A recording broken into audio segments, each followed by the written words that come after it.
morning to all my friends. How is everybody doing? I'm doing good today. And I have a special book that I would like to share with you. And since Easter is just over a week away, and Easter is all about inviting Jesus into our hearts and into our lives more, I want to read you the story, If Jesus Came to My House. And it's all about a little boy, and he's your age, and how he imagines what it would be like for Jesus to come to his house.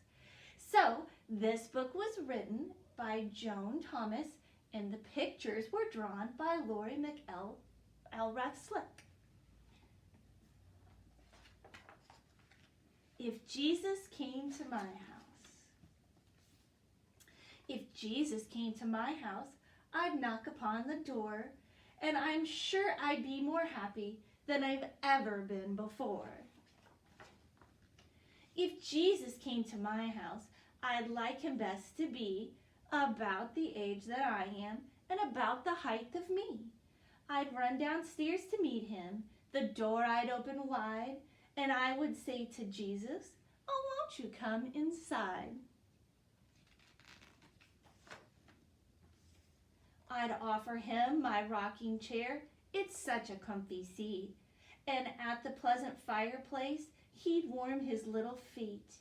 My kitten and my puppy dog would sit beside his chair, and they would be as pleased as I at seeing Jesus there. Then I would put the kettle on to make a cup of tea, and we would be as happy and as friendly as can be. I'd show him all the places that are nicest in my house, the hole behind the stairs where I pretend that I'm a mouse.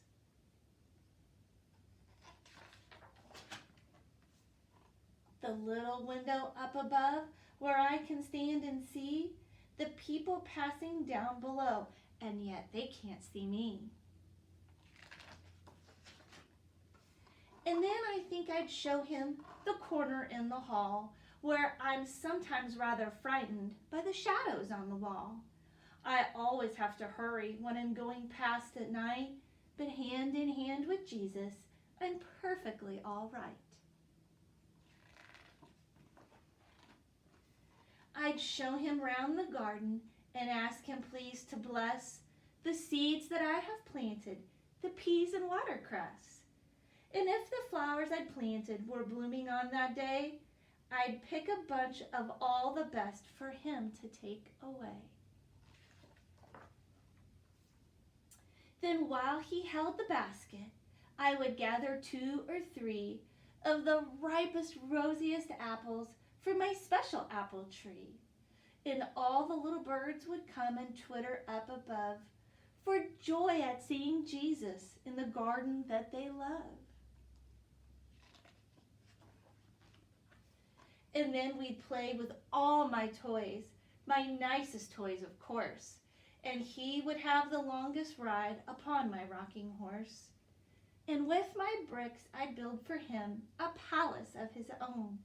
And he would be the little king and sit upon the throne. When we were done, we'd stack the toys all neatly on the shelf. But first, I'd let him choose the best and keep it for himself. And when at last the day is done and shadows cross the sky, I'd see him to the garden gate, and there we'd wave goodbye.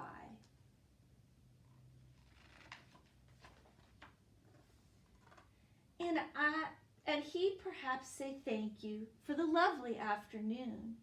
And I would say, I do so hope you'll come back very soon.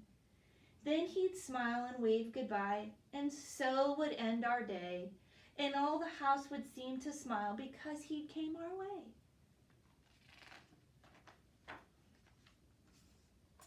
I know the little Jesus can never call on me in the way that I've imagined, like coming in to tea.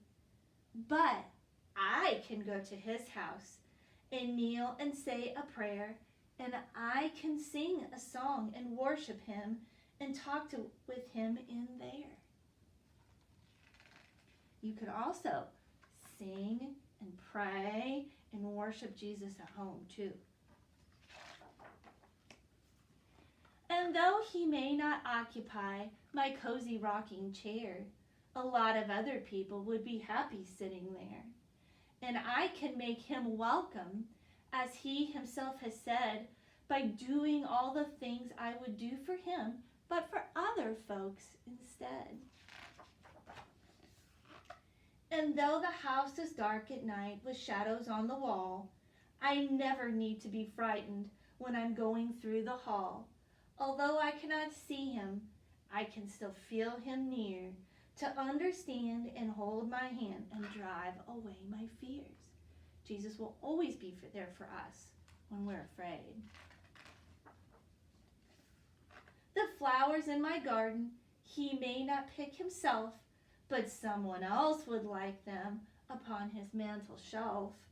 So if I know of anyone who's old or ill or sad, I'll take them there for Jesus' sake and help to make them glad.